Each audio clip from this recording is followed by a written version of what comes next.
Bueno, chicos, vamos a comenzar y ahora vamos con los temas que van para su segundo parcial. Son temas que ustedes deben de saber que van un poquito más allá en la complejidad porque ya vamos a empezar a ver rutas metabólicas, ¿ok? Entonces el tema o el objeto de estudio o los dos objetos de estudio que vamos a revisar para este parcial tienen que ver con carbohidratos. En el pasado vimos cosas de proteínas, de aminoácidos y enzimas. Ahora son carbohidratos y su metabolismo. Entonces está dividido el parcial en el objeto de estudio 3, que nos habla de toda la química de los carbohidratos, la estructura, cómo se organizan, y luego el objeto de estudio 4 nos habla de cómo se metabolizan, y ahí es donde vamos a empezar a ver todo. Bueno, aquí vemos algunas vías y allá vemos lo de energética, que es lo de ciclo de Krebs, cadena de transporte de electrones, fosforilación oxidativa. Entonces vamos a empezar a conocer a los carbohidratos, y la primera parte o el tema es la introducción a lo que son los carbohidratos, y vamos a empezar a estudiar los monosacáridos. Recordemos que los carbohidratos son biomoléculas. Acuérdense que las biomoléculas son proteínas, lípidos, ácidos nucleicos y carbohidratos. Y estos carbohidratos son los más abundantes en la naturaleza. Son esenciales para la vida y representan un vínculo entre la energía solar y la energía química de los seres vivos. Yo creo que aquí se van a acordar ustedes de lo que vimos en primaria, que nos enseñan en primaria de cómo a través del proceso que llevan a cabo las plantas, que se llama fotosíntesis, ellas producen los carbohidratos que nosotros utilizamos como fuente de energía a partir de dióxido de carbono y de agua. Entonces, en este proceso de fotosíntesis es que nosotros, a través de nuestro metabolismo, pues complementamos de fotosíntesis. Ellas, las plantas, hacen esta conversión y nosotros hacemos lo contrario. ¿Sí se acuerdan de eso, verdad? Nosotros consumimos carbohidratos y oxígeno y producimos dióxido de carbono y agua. Entonces, de esa manera, nosotros nos complementamos con lo que hacen las plantas. Y pues recuerden que quien da la energía para realizar la fotosíntesis, pues es la luz que viene del sol. La mayoría de los carbohidratos contienen carbono, hidrógeno y oxígeno, en una fórmula general que dice que por cada molécula de carbono hay 2 de hidrógeno y hay 1 de oxígeno. Y esto ustedes lo van a encontrar abreviado en muchos lados como CHO, porque pues son los componentes principales de los carbohidratos y también de ahí se deriva su nombre. Si ustedes recuerdan, la fórmula de la glucosa es C6H12O6. Por cada carbono hay el doble de hidrógeno y el mismo número de oxígenos que de carbono. ¿Cuáles son las funciones biológicas de los carbohidratos? Pues la que principalmente reconocemos, porque es la que nos explican desde que empezamos a estudiar cosas de biología, es que los carbohidratos son fuente de energía. Y el ejemplo clásico es la glucosa, el cual es el principal combustible metabólico. Pero también aquí vamos a aprender que los carbohidratos son muy importantes con respecto a la estructura. Y no necesariamente en el humano, pero el ejemplo que aquí mencionan es la celulosa y la quitina, la celulosa en las plantas, la quitina en los insectos, que también son carbohidratos y que tienen función estructural. Y además son precursores bioquímicos de otras moléculas. Salud. Por ejemplo, participan o intervienen en la síntesis de aminoácidos, de lípidos, de purinas y de pirimidinas. Acuérdense también que los ácidos nucleicos pues tienen azúcares como la ribosa y la desoxirribosa. Y nuevamente acá pues nosotros podemos consumir los carbohidratos de diferentes maneras en forma de monosacáridos, disacáridos, polisacáridos, y a través de nuestro metabolismo, el cual se encarga de romper estos componentes, pues obtenemos dióxido de carbono y agua, y esto era lo que les decía yo que complementaba con lo que hacen las plantas en la fotosíntesis, pero cuando nosotros hacemos este rompimiento, pues nuestra función es obtener energía a partir de estos tipos diferentes de azúcares. Los carbohidratos también se clasifican de acuerdo a las unidades de azúcar. Los más simples son los monosacáridos, que son así llamados azúcares simples, y que hay varios ejemplos. Aquí están 3 de los principales: glucosa, fructosa y galactosa. Es una unidad de monosacárido, por eso se llama monosacárido, y a partir de ahí se pueden formar los distintos tipos de carbohidratos que tienen que ver con el número de monosacáridos que tienen. Los disacáridos tienen 2 unidades de monosacáridos. La sacarosa, la lactosa y la maltosa son ejemplos de esos disacáridos. Los oligosacáridos se clasifican como aquellos que tienen entre 3 y 10 monómeros o 3 y 10 moléculas de monosacáridos, y aquí hay algunos como la rafinosa y la, ¿cómo se dice en español? Es una dextrosa, y las dextrosas. Y también en los oligosacáridos hay muchos otros que están combinados con proteínas y con lípidos, formando estructuras pues más complejas.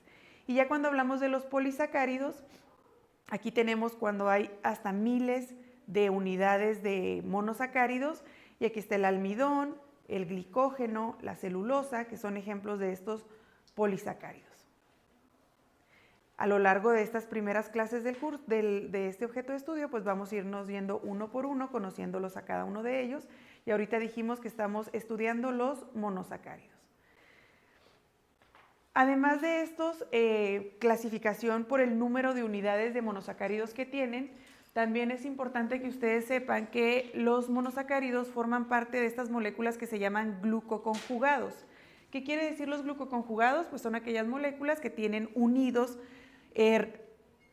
carbohidratos o oligosacáridos generalmente, y era lo que les decía que están las proteínas o los lípidos, que covalentemente unen a estos carbohidratos en forma de oligosacáridos, y nosotros los reconocemos a estos glucoconjugados por sus funciones en la comunicación y reconocimiento celular.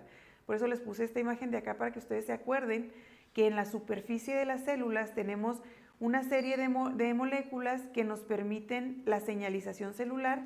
Esas moléculas, muchas de ellas combinan estructuras como lípidos con oligosacáridos, aquí representados por estas esferitas, y estas forman parte importante en nuestros procesos de señalización.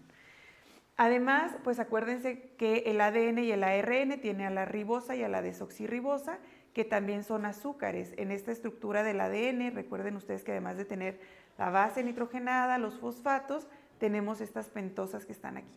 ¿Sí? La estructura de los carbohidratos se codifica información biológica, permitiendo la regulación y reconocimiento molecular en los seres vivos. Entonces sí es importante lo que está presente en cada una de estas estructuras, tanto en la señalización de las células como en lo que contiene su ADN. Y pues acuérdense que, o les recuerdo aquí que la importancia biomédica y por qué estamos estudiando los carbohidratos es porque son esenciales en procesos fisiológicos, y también su alteración está relacionada con enfermedades como la diabetes, la intolerancia a la lactosa, los trastornos del metabolismo de los polisacáridos, etc. Entonces ustedes que están formándose como futuros médicos tienen que entender que también hay enfermedades que seguramente ustedes van a tratar con sus pacientes, cuya implicación bioquímica es la alteración de algún tipo de carbohidrato. Y ahora sí vamos a empezar con los monosacáridos. ¿Okay? Los monosacáridos son los azúcares más sencillos que contienen un grupo aldehído o un grupo cetona, además de múltiples grupos hidroxilo. Si ustedes no recuerdan de química, un grupo aldehído se conforma de esta manera. Los grupos aldehídos están siempre en el extremo de la cadenita de carbonos y tiene este grupo carbonilo, y pues aquí la imagen que nos presenta Ferrier está muy bien descrita de lo que es un grupo aldehído. Entonces hay monosacáridos que pueden tener un grupo aldehído como grupo funcional, y a eso se les denomina aldosa. Los monosacáridos, ustedes van a ver que tienen terminación en osa o osas. Y aquellos que tengan el grupo ceto, que aquí está marcado en azul el grupo ceto, si se acuerdan, la característica es que no está en el extremo de la cadenita, sino que además se une con otros dos carbonos, pero es este grupo funcional carbonilo. Los que tengan este grupo ceto se van a llamar cetosas. El monosacárido o los monosacáridos más pequeños contienen 3 carbonos. No hay monosacáridos de 2 y no hay monosacáridos de 1. Entonces los más pequeños son de 3 carbonos y son estos dos que están aquí. El gliceraldehído, que es una aldosa, y la dihidroxiacetona, que es una cetosa. Yo creo que ustedes ya medio reconocen estos nombres porque estos son intermediarios de la glucólisis. ¿Se acuerdan que cuando la fructosa se parte en 2 moléculas de 3 carbonos, una es el gliceraldehído y el otro es la dihidroxiacetona? Bueno, pues son carbohidratos o monosacáridos de 3 carbonos. Aquí está nuevamente con otras formas de representar. Estas son las imágenes que vienen en el libro de Ferrier, y esto que está aquí al extremo de la cadenita es un grupo aldehído y aquí vemos una cetosa.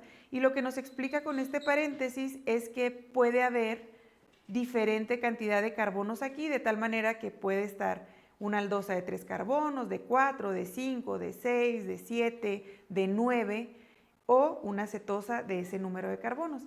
Y nos presenta también aquí el gliceraldehído y la dihidroxiacetona con sus grupos funcionales, el aldehído y la acetona, y además nos empieza a señalar cómo es que se enumeran los carbonos de estas moléculas, que es siguiendo las reglas básicas de química orgánica. ¿Se acuerdan que en química orgánica le dábamos el número 1 al que tenía el grupo funcional o al que estaba más cerca del grupo funcional? En este caso, pues el que tiene el grupo funcional, que es el aldehído, lleva el número 1. Y acá la verdad es que daría lo mismo si este fuera el 1 o este el 1, porque queda en medio, pero normalmente en esta estructura de representación que se llama Fischer, en la parte de arriba damos el 1 y luego el 2 y luego el 3. ¿Dudas de la clasificación dependiendo del grupo funcional?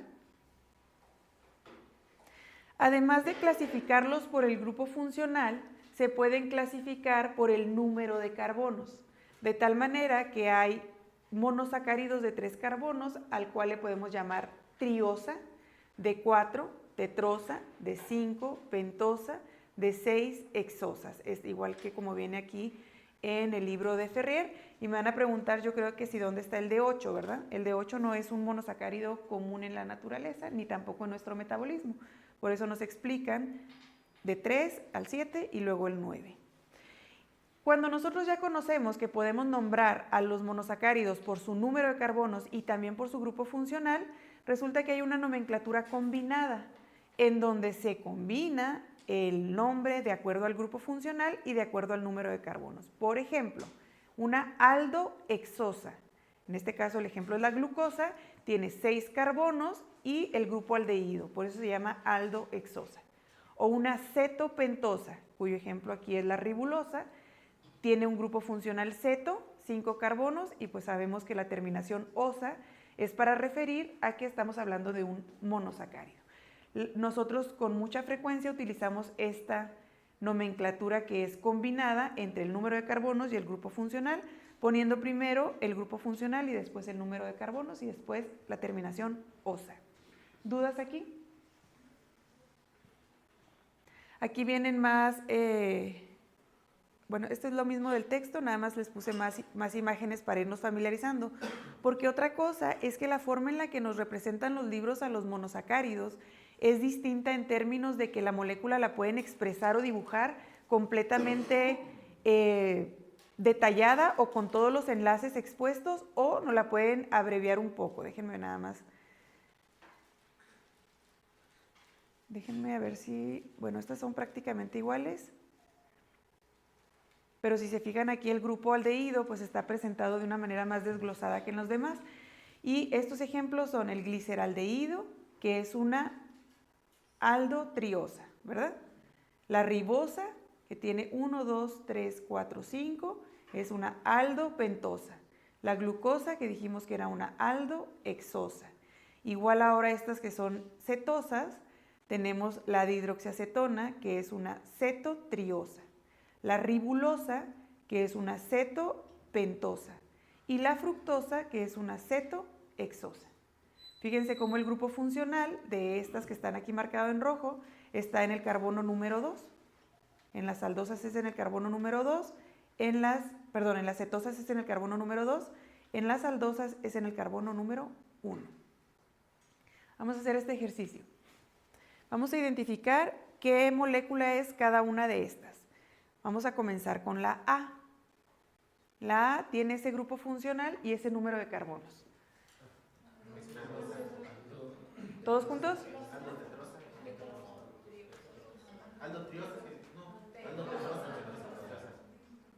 Aldotetrosa. Tiene el grupo aldehído y tiene 4 carbonos. Cetopentosa. Muy bien. Cetohexosa. ¿Cómo se llama esta?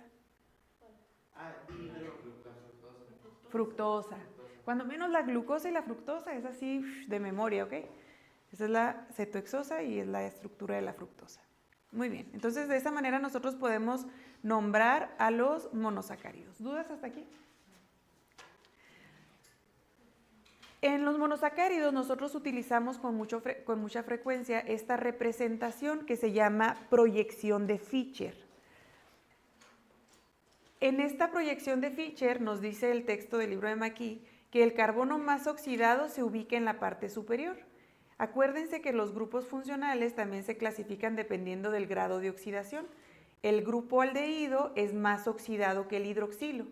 ¿Se acuerdan que tiene un grupo ceto o un grupo aldehído? Y todos los demás carbonos, vean estas estructuras, todos los demás tienen un hidroxilo. Y dice, el más oxidado va arriba, o se orienta hacia arriba. De un hidroxilo y de un grupo aldehído es más oxidado el aldehído que el hidroxilo, por eso está aquí arriba.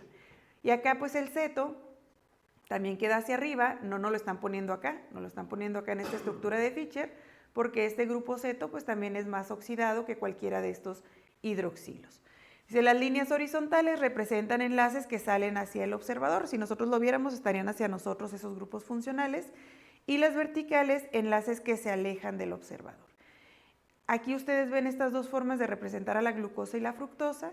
Y lo que ahorita les decía es que todos los libros pues, nos ponen diferentes formas, unas más compactas y otras más desglosadas de cómo representarlo. Y aquí el libro de McKee también nos recuerda cómo numeramos los carbonos, del más cercano al grupo funcional o el que contiene el grupo funcional en delante. Esta numeración es importante porque ahorita que lleguemos a cómo se generan los isómeros de estas moléculas, pues sí van a tener ustedes que saberlos numerar de manera correcta y poder entender por qué se numeran de esa manera. Miren, con estas dos figuras que tomé era para que vieran eso que les explicaba de las líneas horizontales y verticales.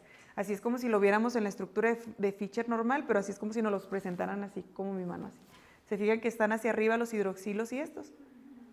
Realmente así es como es la proyección de Fischer un poquito más explicada. Esta es la glucosa, acuérdense que tiene este grupo aldehído, y luego acá está el de la fructosa, que tiene su grupo ceto, y que tiene estas proyecciones hacia arriba del resto de los carbonos que están aquí. Ahora vamos a hablar en particular de los monosacáridos que se denominan como aquellos más importantes en el metabolismo y obviamente voy a empezar con la glucosa. La glucosa también se conoce como dextrosa. Entonces, para que no les suene, aunque este nombre ya casi no se usa, se usaba más en el pasado, pero también la dextrosa es sinónimo de glucosa. Obviamente es un monosacárido, ya dijimos que era fundamental en el metabolismo energético. Es la fuente de energía más importante para los seres vivos. Se oxida en procesos como la glucólisis y en el ciclo de Krebs para generar energía en las células. Hay células de nuestro organismo que tienen alta dependencia de glucosa, porque hay otras que no. Hay otras que pueden funcionar, por ejemplo, de manera muy eficiente con los lípidos, pero hay unas que sí o sí prefieren utilizar la glucosa. Una de ellas son el cerebro, porque la glucosa es la principal fuente de energía para las neuronas. Otras son los eritrocitos, y aquí la razón es porque no tienen mitocondrias los eritrocitos. Entonces no pueden depender completamente de la glucólisis. Dependen de la glucólisis anaerobia porque no pueden hacer glucólisis aerobia. Y las células del ojo, como el cristalino y la córnea, también usan la glucosa como fuente de energía debido a su bajo suministro de oxígeno. Entonces estas, aunque todas las células funcionan de maravilla con la glucosa, estas sí dependen mucho más de la glucosa que el resto de las células. ¿De dónde podemos agarrar la glucosa? Pues ahora sobra, ¿verdad? Con toda la cantidad de comida que tenemos a disponibilidad, pero pues el almidón es una fuente muy importante de la glucosa en nuestra dieta y pues en el maíz, el trigo, el arroz y todos los cereales tienen gran cantidad de almidón y por lo tanto si nosotros comemos eso, les pongo el ejemplo más simple como comer pan, realmente en nuestro organismo después de la digestión se van a liberar moléculas de glucosa y vamos a tener disponibilidad de glucosa. Pero además podemos obtener glucosa de la descomposición o la digestión de disacáridos que contienen a la glucosa, por ejemplo la lactosa, que es el azúcar de la leche. Cuando nosotros la degradamos en nuestra digestión, también obtenemos glucosa, pues además de galactosa. O la maltosa, que es también producto de degradación del almidón, son 2 moléculas de glucosa. O la sacarosa, que es el azúcar de mesa, está compuesto por glucosa y fructosa, entonces también cuando comemos estas moléculas estamos consumiendo glucosa de manera directa. ¿Okay? ¿Qué importancia clínica tiene la glucosa? Pues ahorita muchas de las enfermedades que están causando pues, los principales problemas de salud a nivel mundial tienen que ver con el metabolismo de la glucosa. Y aquí menciono uno que es la hipoglucemia, que no es como que la causa de la diabetes, ni mucho menos, es todo lo contrario, pero también nos da problemas o importancia clínica cuando las personas tienen niveles bajos de glucosa, porque afecta el funcionamiento del cerebro. Y luego aquí sí viene esta de importancia a nivel mundial, que es la diabetes mellitus, que acuérdense que se caracteriza por la alteración de la regulación del metabolismo de la glucosa en sangre y que además se complementa con una serie de enfermedades como la hipertensión arterial, la obesidad, que en conjunto dan lo que se llama síndrome metabólico, que ahorita es una de las enfermedades contra las que estamos pues tratando de encontrar mecanismos de cura o de prevención. Y también hay intolerancias metabólicas como la deficiencia de enzimas que pueden afectar a la digestión y a la absorción de los carbohidratos de la dieta. Y el ejemplo clásico es la intolerancia a la lactosa. ¿Alguien es intolerante a la lactosa? Muchos, ¿verdad? Bueno, tiene que ver con el metabolismo de los carbohidratos y de la glucosa. Segundo monosacárido importante, fructosa, también conocida como lebulosa o azúcar de la fruta. ¿De dónde obtenemos la fructosa? Pues de las frutas. ¿Que así quieren las preguntas del examen? Sí. Todos se crean. Miel y algunos vegetales también tienen fructosa. ¿Qué propiedades y uso tiene la fructosa? Sobre todo se va mucho a la industria, y de hecho aquí tenemos un problema bien grave con los edulcorantes a base de fructosa. Jarabe de maíz de alta fructosa. ¿En dónde lo han escuchado? En la Coca-Cola, ¿verdad? En todos lados, ok. El problema con la fructosa es que cuando nosotros la ingerimos, tiene pasos en el metabolismo que le evitan puntos de regulación y no podemos controlar su consumo. Lo vamos a ver más adelante, pero la fructosa es un problema bien serio en la dieta que ahora tenemos. Más que la glucosa, la fructosa es un problema grande. Y en la industria, pues obviamente se utiliza mucho para edulcorar, porque fíjense, es el doble de dulce que la sacarosa. La sacarosa era el disacárido que tenía glucosa y fructosa. Pues la fructosa solita es mucho más dulce, por eso se usa en menos cantidades en productos procesados como edulcorante. La fructosa es un monosacárido bien importante en la reproducción masculina. Esta fructosa se sintetiza de manera de novo, pues, en las vesículas seminales y sirve como fuente de energía para los espermatozoides. Entonces, la fructosa es la principal o la fuente preferida de energía para los espermatozoides. Los hombres que no consumieran fructosa por alguna razón en su dieta tienen la capacidad de sintetizar la fructosa a partir de glucosa por una vía que se llama vía del sorbitol, que también la vamos a revisar. Importancia clínica. El metabolismo de la fructosa cuando está alterado se relaciona con una enfermedad que se llama intolerancia hereditaria a la fructosa, que es un trastorno genético en el cual se acumula la fructosa 1-fosfato causando daño hepático. Entonces, al igual que yo creo que todas las biomoléculas y todas las cosas que hemos revisado a lo largo del curso, las faltas de regulación, las faltas de enzimas o las faltas de la molécula como tal nos puede originar enfermedades. Galactosa. La galactosa es un componente clave para la síntesis de la lactosa, que es el azúcar de la leche producida en las glándulas mamarias. Pero también la galactosa es bien importante para la formación de estructuras de la membrana celular como los glucolípidos y los fosfolípidos. Y también forma parte de las estructuras esenciales de los tejidos como los proteoglucanos y las glucoproteínas. Entonces la galactosa, a diferencia de la glucosa y de la fructosa, se le reconoce mucho por su participación en formar otras estructuras. Salud. ¿Cómo se convierte metabólicamente la galactosa? Pues nosotros la obtenemos de la dieta, principalmente de la lactosa. Y el cuerpo puede sintetizarla a partir de glucosa. si hay deficiencia en la dieta. Entonces, si alguien no consume lactosa, no se preocupe, nuestras células pueden convertir glucosas en lactosas, porque si no, no podríamos sintetizar pues, todas estas moléculas en las que está presente la galactosa. Importancia clínica, pues aquí viene una enfermedad que la vamos a revisar también en este parcial, aquí nada más los voy como introduciendo al concepto. La galactosemia es una enfermedad genética en la que falta una enzima para el metabolismo de la galactosa, por lo cual se acumula la galactosa y se acumulan compuestos tóxicos derivados del metabolismo de la galactosa y dan daño hepático, cataratas, retraso mental grave. Y el tratamiento, pues hay que hacer diagnósticos tempranos y dietas estrictas sin galactosa. La galactosemia es parte de las pruebas del tamiz neonatal. ¿Han escuchado el tamiz neonatal? ¿Tienen hermanitos, primitos o se recuerdan cuando eran bebés? ¿No? Cuando todos nacemos, por ley en México, tenemos que ir a que nos hagan un tamiz neonatal. Yo creo que se acuerdan que les pican el talón a los niños y luego ponen las gotitas de sangre en unos papelitos, ¿verdad? Bueno, ese tamiz neonatal de lo que se encarga es de identificar las enfermedades metabólicas más prevalentes que se conocen para que desde recién nacidos, si se identifica, por ejemplo, la galactosemia, la fenilcetonuria, pues los papás puedan llevar con sus hijos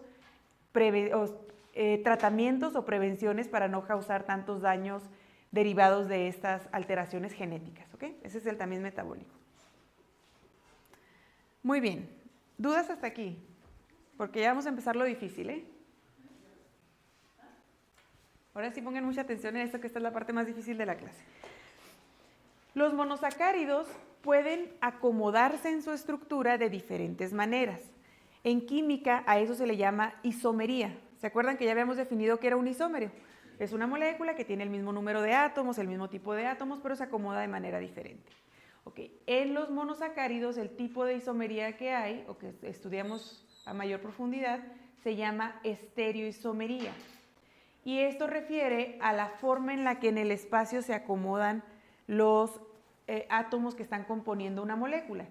Y quien define cuántos isómeros o cuántos estereoisómeros tiene un monosacárido es el número de carbonos quirales. Y yo sé que ya vimos el concepto de carbono quiral en aminoácidos, pero lo vamos a volver a repetir. Un carbono quiral es aquel carbono que tiene 4 sustituyentes y que los 4 sustituyentes son diferentes. ¿Estamos de acuerdo? A diferencia de los aminoácidos, que solo el carbono alfa podría ser quiral, con excepción de la glicina, en los monosacáridos hay más de un carbono que puede ser quiral. Si se fijan en esta estructura que está aquí, que es la de la glucosa, el carbono número 1 y el número 6 no tienen asteriscos, porque los asteriscos nos están mencionando los carbonos quirales. Y vamos a revisar el por qué. El carbono número 1, ¿cuántos sustituyentes tiene? 1, 2, 3. Por lo tanto, pues no puede ser un carbono quiral. ¿Ok? El carbono número 6, vámonos para acá. ¿Cuántos sustituyentes tiene? A ver, ajá, tiene 4. Este grandotote, acuérdense que el sustituyente es todo lo que está conectado, y luego tiene un hidroxilo, y luego tiene un enlace con un hidrógeno y un enlace con otro hidrógeno. Aquí está condensada la fórmula, pero si lo extendiéramos, sería un hidrógeno para acá, un hidrógeno para acá, el hidroxilo para acá. Entonces, ¿tiene 4 sustituyentes? Sí. ¿Pero son diferentes entre ellos? No, porque tiene 2 hidrógenos. Entonces, este tampoco es quiral. Y ahora si nos vamos con estos de acá, pues fíjense cómo este carbono que está aquí tiene 4 sustituyentes. Este grupo aldehído es uno, este hidroxilo es otro, este hidrógeno es otro, y este grandotote de acá es otro. Entonces, este es quiral porque tiene 4 sustituyentes y los 4 son diferentes. Y recuerden que yo les había dicho que el sustituyente no es el átomo, sino todo lo que está conectado. Porque luego me pueden decir, o a veces me han dicho, pero es que no son diferentes porque este es un carbono y este también es un carbono. O sea, no, el sustituyente no solo es el átomo, sino todo lo que está pegado a él a través de ese enlace. Entonces, como sí es diferente este grupo de este grandotote de acá, del hidroxilo y del hidrógeno, este sí es un carbono quiral. Este está en la misma situación. Este es diferente que este, es diferente que todo este grandotote de acá y es diferente que todo este grandotote de acá. igual el 4 y igual el 5. Entonces, en la molécula de glucosa, que tiene 6 carbonos y que es una aldosa, porque tiene aquí el aldehído, los carbonos quirales son los del centro, del 4 al 5. Perdón, del 2 al 5. 2, 3, 4 y 5. Ahora vamos a ver el ejemplo de una cetosa. Esta es la fructosa. ¿Este es quiral? ¿Por qué? Porque está unido a dos hidrógenos. Muy bien, porque está unido a dos hidrógenos. ¿Este es quiral? ¿Por qué? Porque solo tiene 3 sustituyentes. ¿Estos de aquí que están encerrados? Sí. Ok, perfecto, porque tienen 4 sustituyentes diferentes. ¿Y este es quiral? No, porque tiene igual 2 hidrógenos. Entonces, en las cetosas hay menos carbonos quirales. Este que es de 6 tiene 3 carbonos quirales, a diferencia de esta aldosa, que era también de 6, que tiene 4 carbonos quirales. Lo que está explicado aquí, y que viene en el libro de Maquis también bien explicado, es el cómo se calcula las posibilidades de que esta molécula se acomode de diferentes maneras. Y la quiralidad depende de si estos carbonos quirales pueden acomodar el hidroxilo en esta estructura de Fischer hacia la derecha o hacia la izquierda. Aquí está la derecha, aquí está la izquierda, aquí está la derecha y aquí está la derecha. Pero pueden hacerse un número de combinaciones diferentes dependiendo del número de carbonos quirales. Y para eso hay una fórmula. Esa fórmula o regla se llama regla de Van Hoff y nos dice que un compuesto con n carbonos quirales, o sea, con cierto número de carbonos quirales, tiene 2 a la n posibles estereoisómeros. En palabras simples. N carbonos quirales para este ejemplo son 4. Tiene 4 carbonos quirales. ¿Cuál es el número de estereoisómeros posibles? Pues 2 elevado a la 4. 2 por 2 por 2 por 2. ¿Cuánto es? 16. Quiere decir que esta molécula de glucosa, el mismo C6H12O6, se puede acomodar de 16 diferentes maneras. Y esas 10 diferentes maneras se dividen en 2. Las de configuración L y las de configuración D. Por eso ustedes leen que hay D-glucosa, L-glucosa, D-galactosa, L-galactosa, D-manosa, L-manosa, ¿ok? Pero todas ellas pues contienen la misma fórmula que es C6H12O6. Y en el caso de acá, que tiene 3 carbonos quirales, la fructosa entonces sería 2 a la 3, 2 por 2, 4, por 2, 8. Tiene 8 posibles estereoisómeros. ¿Dudas de esta parte? Yo tengo una duda. Sí. ¿Siempre la mitad de los isómeros van a ser D y D, L? Sí, siempre la mitad van a ser D y la mitad van a ser L. Gracias. Y ahorita les voy a decir que esos se llaman, ese tipo de estereoisómeros se llaman enantiómeros, que son las imágenes, las famosas imágenes especulares. Esta imagen es muy parecida a la que viene en el libro de Maquis, este es del libro de Campbell, pero nos explica cómo cómo se clasifican los estereoisómeros dependiendo del número de carbonos y nos plantea los estereoisómeros de los de 3 carbonos, 4, 5, perdón, sí, 3, 4, ay, aquí le faltó un 5, ya le encontré un error al libro, 5 y 6. Esta es para las aldosas, estamos nada más ubicados en las aldosas. Fíjense cómo todas esas estructuras tienen este CHO, que esta es la abreviación del grupo aldehído. CHO, CHO, CHO, CHO, CHO. Ok. Lo que decíamos ahorita con respecto a la glucosa es que había 8 de configuración D y ustedes pueden imaginar una red igualititita que esta, que se llaman exactamente igual, pero que en lugar de ser D son L. Vamos a hacer nada más como que un repaso aquí de cómo se calculaba el número de isómeros. En este gliceraldehído, ¿cuántos carbonos quirales hay? 1. Por lo tanto, ¿cuántos isómeros tiene? 2. 2 a la 1 es 2. Uno es D y el otro ustedes se lo imaginan que está acá, que es el L. Los de 4 carbonos, las aldosas de 4 carbonos, ¿cuántos carbonos quirales tiene? 2. Por lo tanto, ¿cuántos estereoisómeros? 4. 2 de configuración D. Y del otro lado, imaginen que está la L-eritrosa y la L-treosa. Los de 5 carbonos, ¿cuántos carbonos quirales tienen? 3. Por lo tanto, ¿cuántos estereoisómeros posibles hay? 8. 4 de configuración D, que son los que están viendo aquí, y hay sus equivalentes en configuración L. Y este es el de 6, que tienen 4 carbonos quirales, por lo tanto 16 estereoisómeros, la mitad en configuración D y la mitad en configuración L. Los nombres entre los D y las L no cambian, Cambian entre cada uno de estos, pero hacia los de configuración L se siguen llamando igual, quiere decir que hay D ribosa y L ribosa. D, ¿cuál es este? Alosa y L alosa, esta acá, ¿no? Y aquí está la D glucosa y allá va a haber una L glucosa. ¿Dudas de esta forma de calcular el número de estereoisómeros?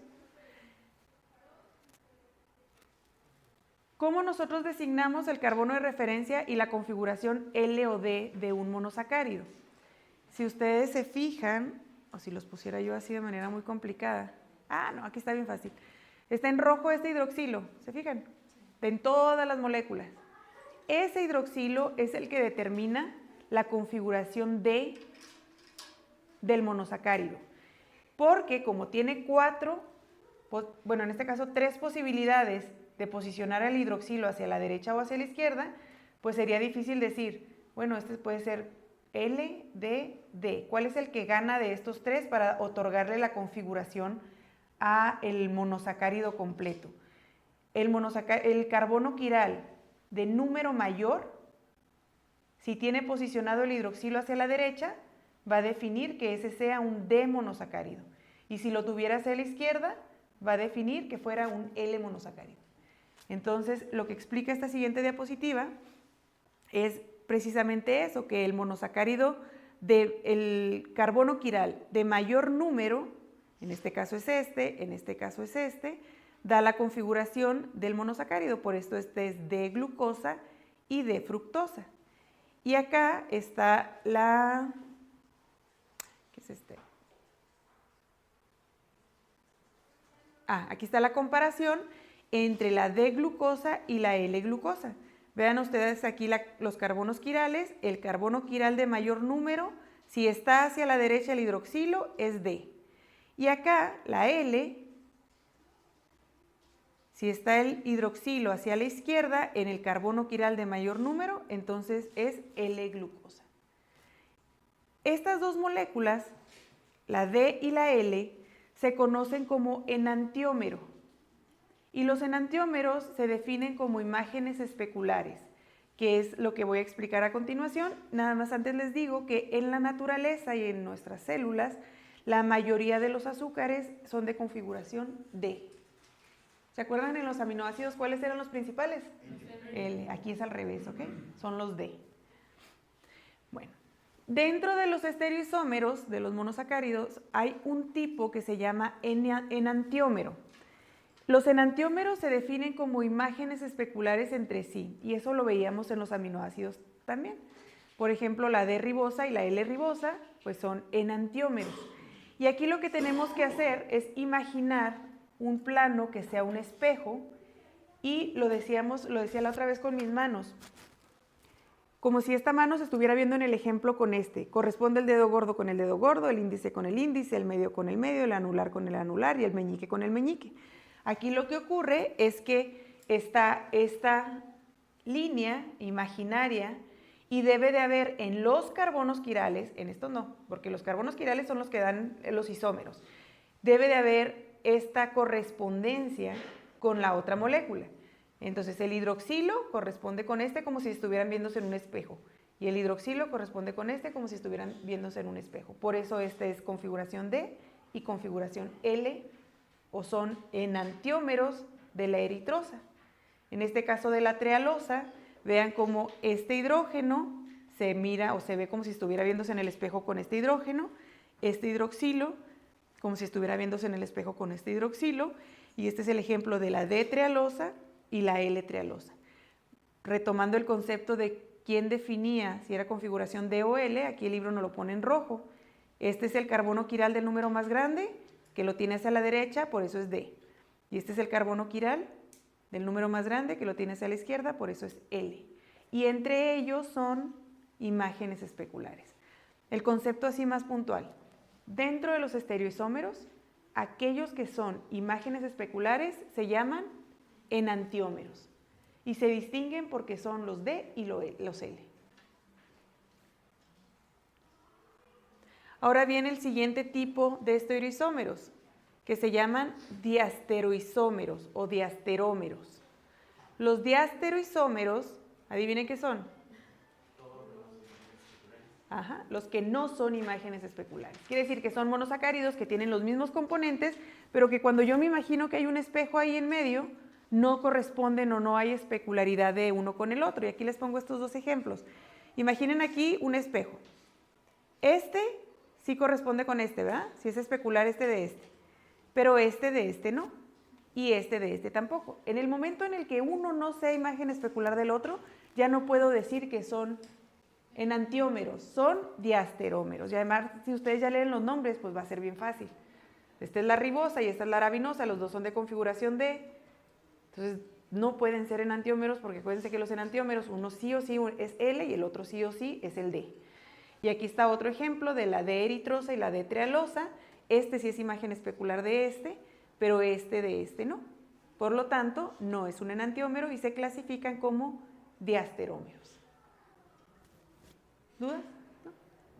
Entonces los estereoisómeros solo tienen de dos, o ser enantiómeros o ser diastereoisómeros. Sí, pero los diastereoisómeros tienen una subclase que se llaman epímeros. Entonces sí se dividen en dos. De hecho, les hice un diagrama de flujo para que les ayude. A ver si los alcanzamos a ver ahorita, si no mañana le continuamos. Entonces, sí, estereoisómeros son los enantiómeros, que son imágenes especulares, y diasterómeros, que no son imágenes especulares.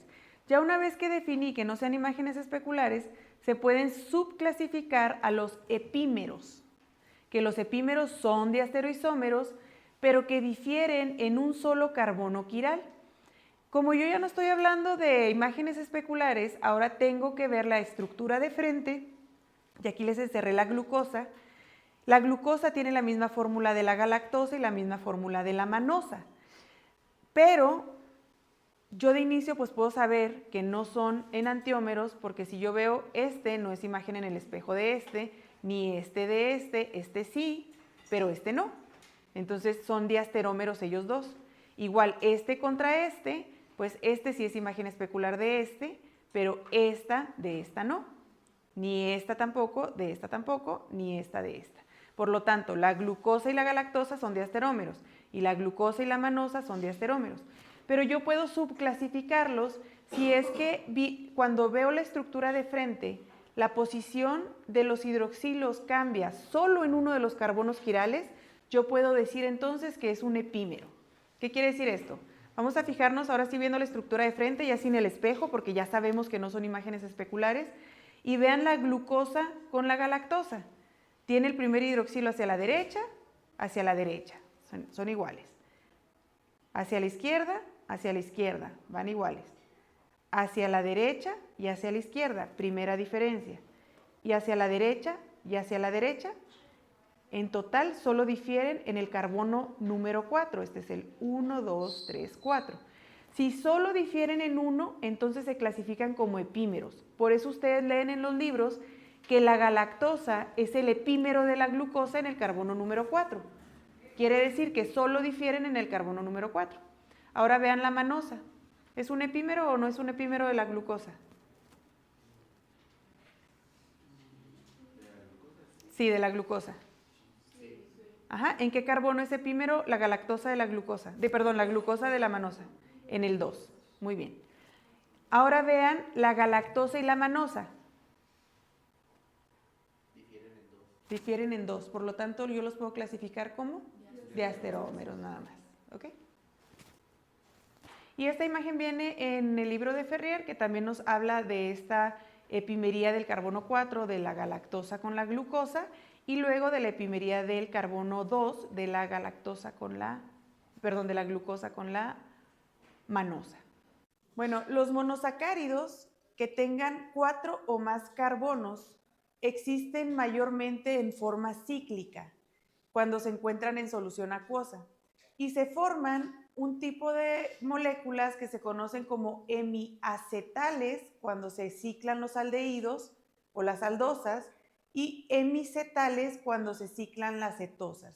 Y esta reacción es reversible entre el grupo carbonilo, que tiene ya sea el aldehído o la acetona, y un grupo hidroxilo de la misma azúcar. El tipo de reacción aquí están explicadas cuando un aldehído se combina, acuérdense que este es el aldehído, el CHO, con este grupo carbonilo, perdón, cuando se combina con un hidroxilo, pues se forma un enlace de tipo hemiacetal. Aldehído más alcohol, hemiacetal. Cetona más alcohol, hemicetal. La única diferencia entre estas dos palabras es la presencia de esta A, que está aquí, pero esta nos hace referencia a que viene de un aldehído. Este tipo de reacciones son normales en la química y en muchas otras moléculas, pero lo que ocurre en los monosacáridos es que ellos mismos tienen el ceto y el alcohol, y entonces se ciclan entre ellos o se combinan o reaccionan entre ellos y forman estructuras cíclicas que le dan una mayor estabilidad a la molécula o al monosacárido.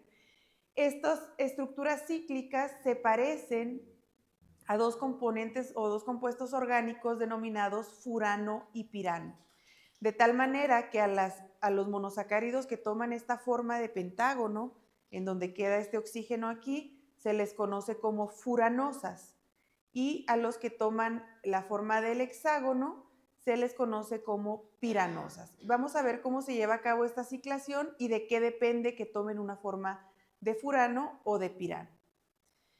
Y el primer ejemplo que vamos a ver pues es la molécula de glucosa. Véanla aquí, esta es la molécula de glucosa, este es su grupo aldehído, el resto de los carbonos tienen hidroxilos y pues este es su carbono terminal, del 1 al 6.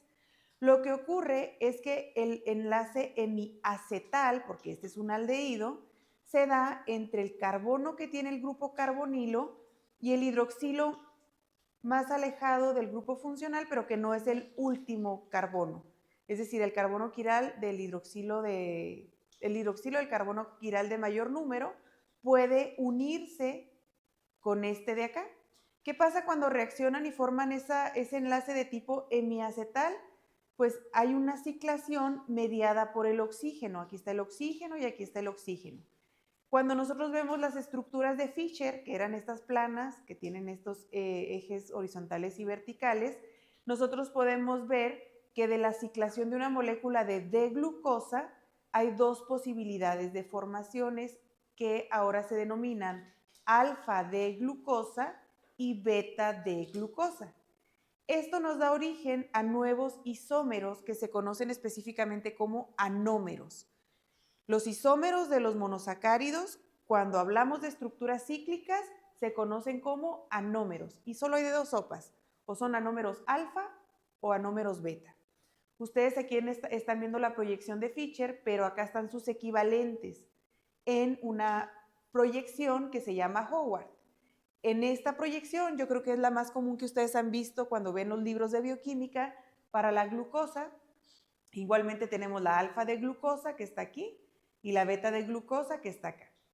Vean estas dos y díganme cuál diferencia encuentran entre esta y esta.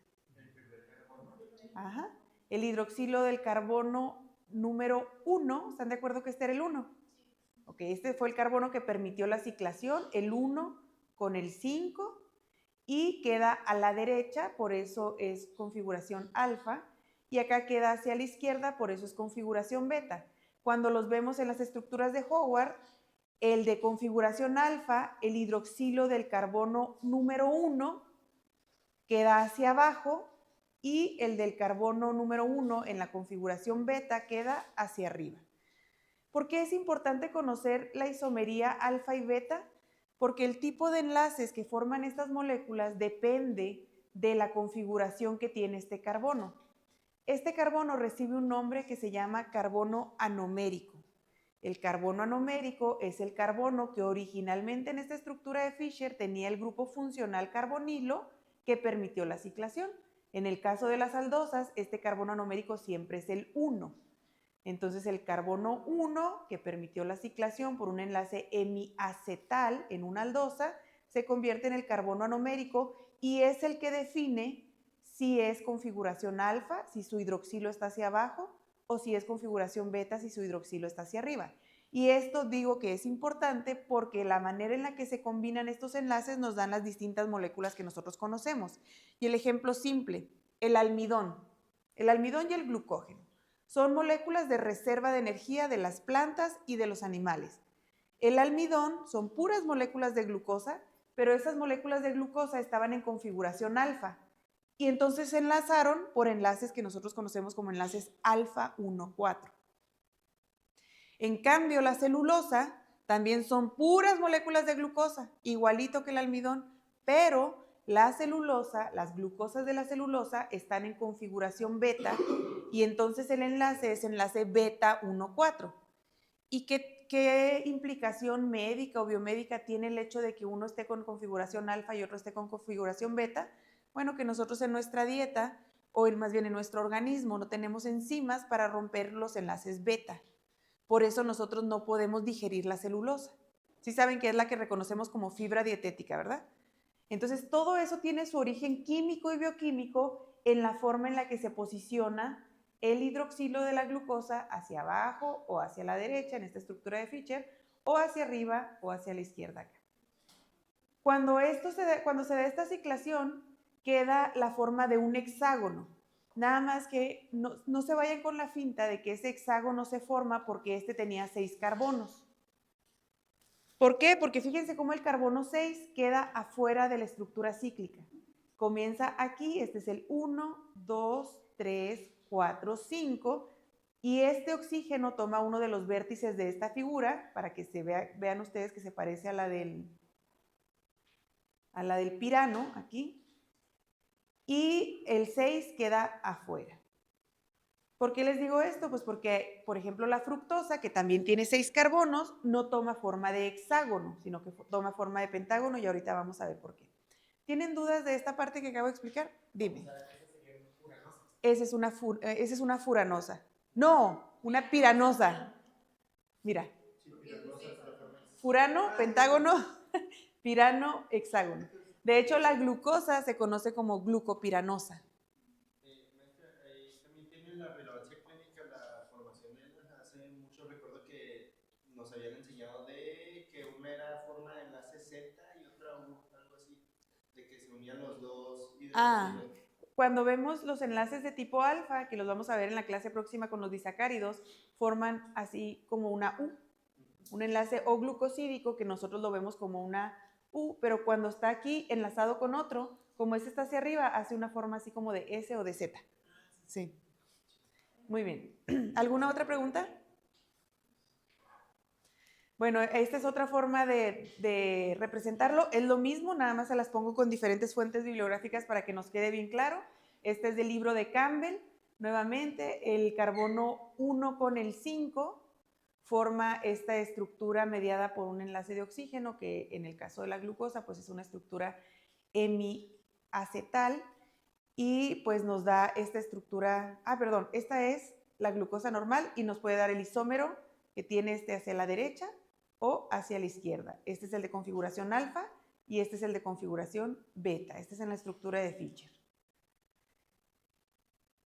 Aquí nuevamente, esta es la figura que viene en el libro de Campbell. Nuevamente nos vuelve a explicar cómo es el enlace hemiacetal, y luego aquí la glucosa que se cicla, y vean ustedes cómo nos dice que esto se puede posicionar de dos maneras: en configuración alfa, cuando el hidroxilo queda hacia abajo, y en configuración beta, cuando el hidroxilo queda hacia arriba.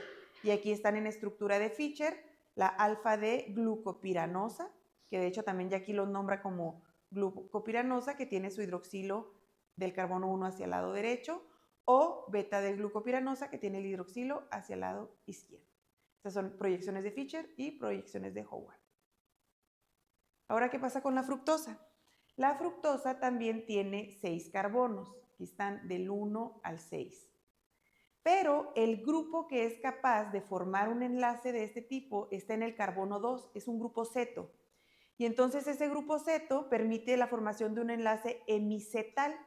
¿Con quién? Pues también con un hidroxilo, que sí es igual el hidroxilo más alejado del grupo funcional y que no es el último. De tal manera que cuando se cicla la fructosa, vean ustedes cómo 2 carbonos de la molécula original quedan afuera de la estructura. ¿Quiénes quedan afuera? El 1 y el 6. ¿Quién es ahora el carbono anomérico de la fructosa?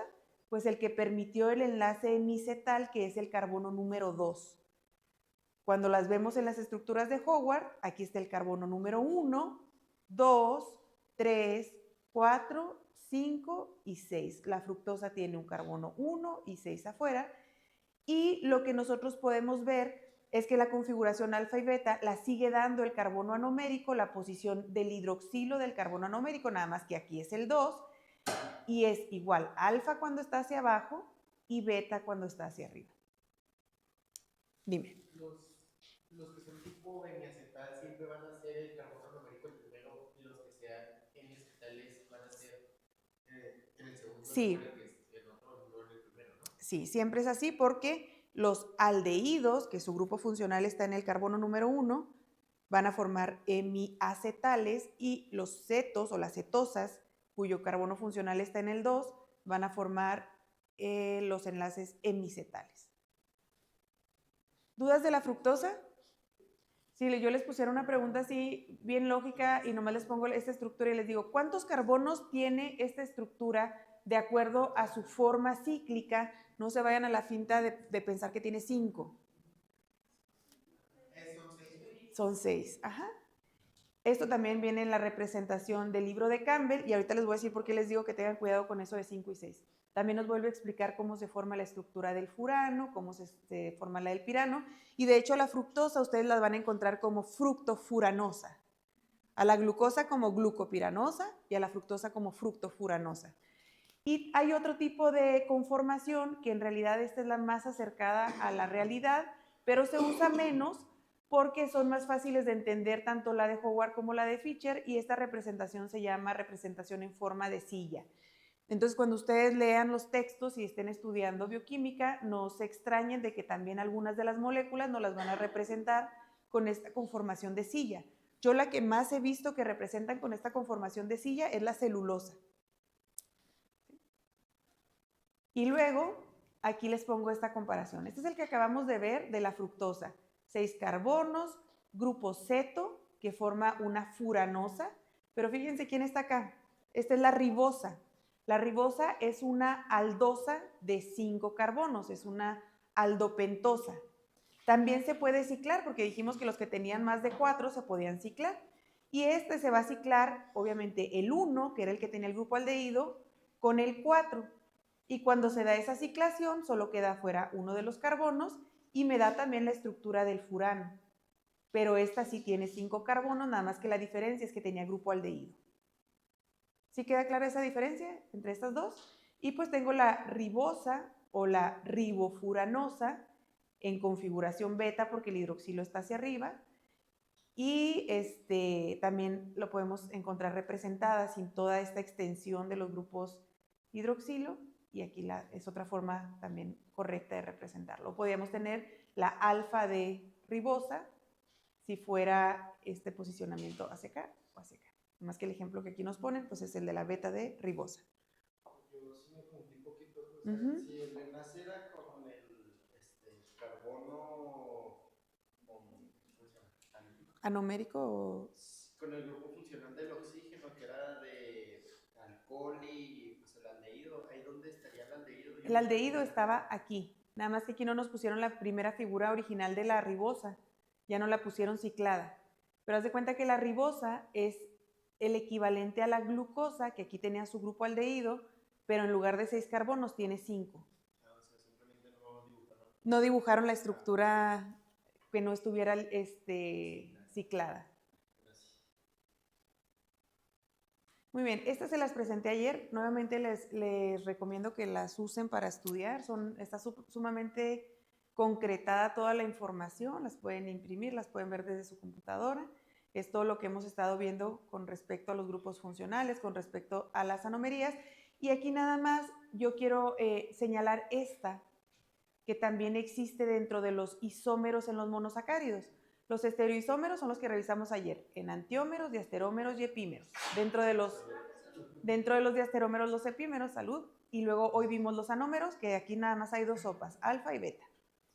Y los de grupo funcional son aquellos que conservan la misma fórmula, en el caso de la glucosa C6H12O6, pero que su distribución se da por el cambio de grupo funcional. Y aquí están los ejemplos más comunes y los que ustedes tienen que poder identificar como isómeros de grupo funcional. La glucosa y la fructosa, ambos tienen el mismo componente de átomos, C6H12O6, pero la glucosa es un aldehído, mientras que la fructosa es un ceto o una cetosa. Nuevamente acá otro ejemplo del de 3 carbonos, el gliceraldehído, su fórmula es C3H6O3, y la dihidroxiacetona también es la misma fórmula, nada más que aquí está el grupo aldehído en rosa, marcado, y aquí el grupo ceto. Esos se llaman isómeros de grupo funcional. No tienen nada que ver con los carbonos quirales y no tienen nada que ver con la ciclación. Sí, un tipo de isómeros, además de los estereoisómeros y de los anómeros, estereoisómeros, acuérdense que era con respecto a los carbonos quirales, anómeros con respecto a las estructuras cíclicas. Un tercer grupo de isómeros que existen o que podemos identificar son aquellos que su única diferencia es el grupo funcional, o que son isómeros porque tienen un grupo funcional diferente. Y en los monosacáridos solo hay 2 subgrupos funcionales, ceto o aldehído. Entonces pueden estar intercambiándose entre ceto y aldehído. Ejemplos clásicos, glucosa, que es una aldosa, con la fructosa, que es una cetosa. Otro ejemplo, gliceraldehído, que es un aldehído, con la dihidroxiacetona, que es una cetosa. Y la interconversión de grupos funcionales es súper común, ¿eh? No sé si se acuerdan en la glucólisis. Glucosa a glucosa 6-fosfato. ¿Y luego qué sigue? Ajá, es una isomerización de grupo funcional, porque la glucosa 6-fosfato se isomeriza a fructosa 6-fosfato. Entonces, ese tipo de cambios moleculares en nuestro metabolismo son muy comunes, al igual también que la epimerización, o que sobre todo la epimerización es común, y también la mezcla de composiciones en donde se combinan configuraciones alfa y beta de los anómeros, también eso es común. ¿Alguna otra duda de este diagramita? Acá ya acuérdense que está más explicado con ejemplos, los que dependen del carbono quiral. Y les recomendé yo esta actividad del manual, se la sigo recomendando. Aquí viene una como para que ustedes logren ver con diferentes estructuras. Ayer me preguntaban, y esa es una pregunta muy común, me dicen, ya logré identificar todos los grupos funcionales, pero en este no lo encuentro. Ok, SHO es la abreviación de esto que está aquí, del aldehído. Entonces yo se las pongo para que ustedes tengan más posibilidades de ubicarlas de diferente manera, porque a veces en el examen no usamos meramente las preguntas del libro o las imágenes del libro, como ya se pudieron haber dado cuenta. Este es para que encuentren los epímeros, diasterómeros, isómeros con respecto a la glucosa, que es la que está aquí encerrada. Y el tercero es para que ustedes vean estos 3, que es la fructosa, la glucosa y la ribosa, qué tipo o las partes que acabamos de definir aquí en la clase, y que las puedan ubicar. Ok,